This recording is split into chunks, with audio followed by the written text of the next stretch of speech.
अपने मसाइल को हल करने के लिए सब्सक्राइब करें आपके मसाइल का हल। क़ुरबानी किस उम्र में वाजिब है अगर साहिब इस्तिताअत हो? सहर गुल। शरीयत के तमाम अहकाम आप पर वाजिब होते हैं जब आप बालिग हो जाएं। तो ख़वातीन को जब मेंसेस आना शुरू हों तो वो बालिग शुमार होती हैं, और लड़कों को जब नाइट फॉल या इहतिलाम शुरू हो जाए तो वो बालिग शुमार होते हैं। और अगर ये अलामतें औरत में या मर्द में ज़ाहिर नहीं हुई हैं तो इस्लामी लिहाज से जब भी कोई लड़का या लड़की 15 साल का होगा तो वो बालिग समझा जाएगा। तो बालिग होते ही शरीयत के तमाम अहकाम आपकी तरफ मुतवज्जे हो जाते हैं। तो इस उम्र में अगर साहिब निसाब हैं तो क़ुरबानी वाजिब है, मर्द हो या औरत हो। अपनी क़ुरबानी छोड़ कर वालिदैन की तरफ से क़ुरबानी करना। मैं इस साल अपनी क़ुरबानी ना करूं, वालिदैन की तरफ से कर लूं, तो क्या ये जायज़ है? MS फ़ारूक़ी बरतानिया से। देखें, अगर आपके वालिदैन वफ़ात पा चुके हैं तो फिर अगर आप वालिदैन की तरफ से करते हैं वो हकीकत में आप ही की तरफ से होती है, उसका सवाब वालिदैन को पहुँचा रहे होते हैं, तो उसमें आपका अपना वाजिब भी अदा हो जाएगा। लेकिन अगर आपके वालिदैन हयात हैं तो आप उनकी तरफ से क़ुरबानी कर रहे हैं उनकी परमिशन से, तो फिर आपकी क़ुरबानी नहीं होगी, बल्कि एक जानवर में दो बंदों की भी नहीं होगी, अब्बा अम्मा दोनों की नहीं होगी। दो हिस्से लेने पड़ेंगे या दो जानवर करने पड़ेंगे, तब अब्बा और अम्मा की होगी। तो ऐसी सूरत में फिर आप अगर साहिब निसाब हैं तो आप गुनहगार रह जाएंगे। तो अगर आपके वालिदैन हयात हैं, ज़िंदा हैं, तो फिर तो आप अपनी तरफ से क़ुरबानी करें, और वालिदैन साहिब निसाब हैं तो उनकी तरफ से अलग कर लें, साहिब निसाब नहीं है तो ज़रूरत नहीं है करने की। और अगर वालिदैन दुनिया से जा चुके हैं तो उनकी तरफ से क़ुरबानी वो असल में आप ही की अपनी क़ुरबानी कहलाती है, क्योंकि मुर्दा जो है वो तो शरई अहकाम का, इबादत का मुकल्लफ़ नहीं है, जो मैयत है। तो आप ही की क़ुरबानी होगी, आपका वाजिब भी अदा हो जाएगा और सवाब भी उनको इंशाअल्लाह वालिदैन को मिल जाएगा। ईसाल सवाब के लिए क़ुरबानी, अब्बा अम्मा की तरफ से क़ुरबानी, जो मरहूम है, दादा नानी की तरफ से क़ुरबानी, ये बिल्कुल जायज़ है, इसमें कोई हरज नहीं है। बात सहाबा से भी साबित है और रसूलुल्लाह सल्लल्लाहु अलैहि वसल्लम से भी साबित है कि आपने दो मेंढे ज़बह की, एक अपने लिए और एक अपनी उम्मत के लिए। तो पता चला कि ये क़ुरबानी अपने लिए भी हो सकती है और अपने अलावा किसी और के लिए भी हो सकती है। वो किसी और कोई भी हो सकता है, नबी सल्लल्लाहु अलैहि वसल्लम भी हो सकते हैं, आपके वालिदैन भी हो सकते हैं, तो कोई भी हो सकता है। लेकिन जब आप किसी और के लिए क़ुरबानी कर रहे हैं तो या तो वो दुनिया से जा चुका होगा या वो ज़िंदा होगा। अगर दुनिया से जा चुका है तो वो क़ुरबानी का गोश्त आप खुद भी खा सकते हैं, लेकिन अगर वो ज़िंदा है तो उसकी परमिशन के बगैर उसके लिए क़ुरबानी नहीं हो सकती, क्योंकि वो एक इबादत है और जो ज़िंदा आदमी है वो इबादत का अहल है। जब तक उसकी वो नीयत नहीं करेगा खुद तो उसकी क़ुरबानी नहीं होगी। तो वो उसकी नीयत के लिए ज़रूरी है कि उसको कम से कम इत्तला ज़रूर दी जाए और वो उस पर राज़ी हो, चाहे वो ज़बान से इजाज़त दे दे या दिल से वैसे ही राज़ी हो, यानी आपको पता चल जाए कि ये राज़ी है इस पर, तो भी ठीक है।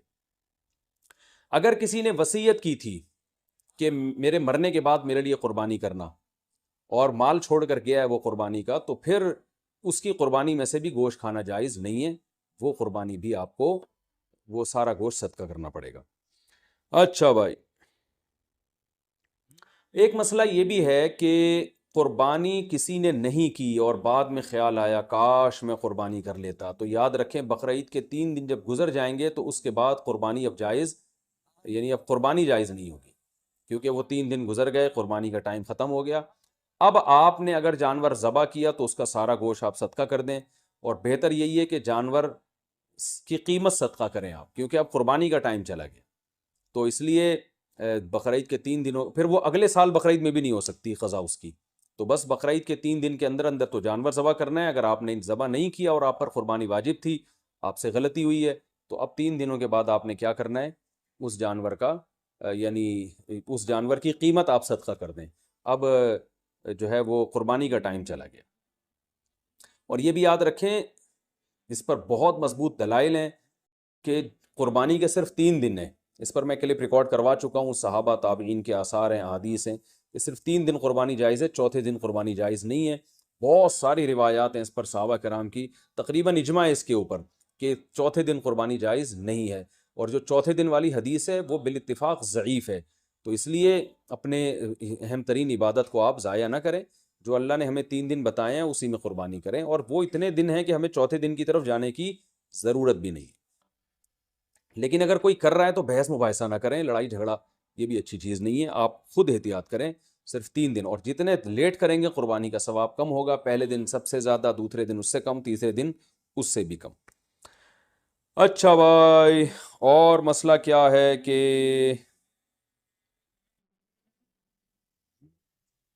قربانی میں عقیقے کی نیت کرنا، یہ سوال بھی بہت پوچھا جاتا ہے۔ بالکل جائز ہے، آپ ایک گائے لے کر آئے تو آپ اس میں اپنے بچوں کا عقیقہ بھی کر سکتے ہیں، اور قربانی کا یعنی بیٹے کا لڑکے کی طرف سے 2 حصے ڈال دیں اس میں، اور ایک اپنی قربانی بھی کر لیں، یہ بھی بالکل جائز ہے۔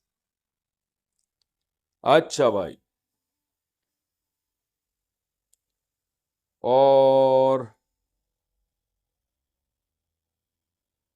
نابالغ اولاد کی طرف سے قربانی، دیکھیں جو نابالغ اولاد کی طرف سے قربانی ہے اگر تو انشاءاللہ اس کو ثواب ملے گا، قربانی وہ آپ ہی کی طرف سے ہوگی، تو یعنی آپ ہی اس قربانی کے مالک ہیں، تو کیونکہ جو نابالغ ہے نا اس پر قربانی بہرحال واجب نہیں ہوتی، چاہے وہ کتنا ہی مالدار کیوں نہ ہو، اور اگر بالکل ہی چھوٹا بچہ ہے تو پھر اس کی طرف سے قربانی کا مطلب یہ ہوتا ہے کہ آپ خود ہی بس قربانی کر رہے ہیں، تو وہ قربانی کا اہل نہیں ہے، اس کی طرف سے قربانی نہیں ہوگی۔ ہاں اگر وہ سمجھدار ہے، بلوغت کے قریب ہے، تو پھر اس کی طرف سے قربانی ادا ہو جائے گی، اگرچہ اس پہ واجب ہے نہیں، تو یہ کر سکتے ہیں، اس میں کوئی حرج نہیں ہے۔ اچھا، ایک اہم مسئلہ یہ بھی ہے کہ اونٹ کو ذبح کرنا یہ سنت نہیں ہے، اونٹ کو نہر کرنا سنت ہے، کھڑے کھڑے اس کی ٹانگ باندھ کے نا یہاں چاقو مارا جاتا ہے، اور ایکسپرٹ جو قصائی ہوتے ہیں وہ ایسے زور سے کٹ لگاتے ہیں کہ ایک دم فوارہ نکلتا ہے، اونٹ بہت جلدی ٹھنڈا ہو جاتا ہے، اور جو اناڑی ہوتے ہیں وہ بہت تکلیف دیتے ہیں جانور کو، وہ گھماتے رہتے ہیں اس میں، اور ان کو صحیح نس ملتی نہیں ہے، رگ ملتی نہیں ہے، اونٹ کا خون کم بہتا ہے، وہ بہت دیر سے اس کی جان نکلتی ہے، تو یہ بہت جو ہے وہ اچھا کام نہیں ہے جانور کو تکلیف دینا۔ آپ صلی اللہ علیہ وسلم نے حکم دیا ہے کہ جب تم میں سے کوئی شخص جانور کو ذبح کرنے کا ارادہ کرے تو اسے چاہیے کہ جانور کو راحت پہنچائے، اس کی راحت کا خیال رکھے، وہ اس کی اذیت نہ دے، تکلیف نہ دے، اور آپ نے یہ بھی فرمایا کہ اپنی چھری کو پہلے تیز کر لو تاکہ جانور کو تکلیف نہ ہو۔ بعض لوگ یہ کر رہے ہوتے ہیں، جانور کو لٹا کے چھری تیز کر رہے ہوتے ہیں، وہ بھائی پہلے ہی کر لیتے یہ کام، اس کو آپ نے جو لٹا کے اتنی تکلیف دی ہوئی ہے، یہ ٹھیک نہیں، یہ ٹھیک عمل نہیں ہے، تو جانور کو راحت دینے کا ہمیں حکم ہے، تکلیف سے اس کو بچانا ہے ہم نے۔ تو یہ کچھ مسائل تھے، اور بھی کوشش کر رہا ہوں کہ کوئی مسائل دماغ میں آ جائیں جو لوگ زیادہ۔ ایک اور مسئلہ رہ گیا کہ قصائی کو گوشت اجرت کے طور پہ دینا جائز نہیں ہے، قصائی کو الگ سے اجرت دیں، گوشت ویسے ہی جب بیٹھا ہو تو کھانا وانا گوشت پکا کے کھلا سکتے ہیں، سب کھا رہے ہوتے ہیں تو وہ بھی کھا سکتا ہے، لیکن گوشت جو الگ سے قصائی لوگ سائڈوں پہ نکال لیتے ہیں، پٹ کا گوشت الگ کر دیا، چانپیں ادھر کر دیں، بہت ہاتھ گھوم رہے ہوتے ہیں بعض قصائیوں کے، تو ان کو منع کریں اس عمل سے، اور خاص طور پہ جو مشترک جانور ہے حصوں والا، اس میں تو یہ عمل اور بھی برا ہے۔ اللہ تعالیٰ عمل کی توفیق عطا فرمائے، وما علینا الا البلاغ۔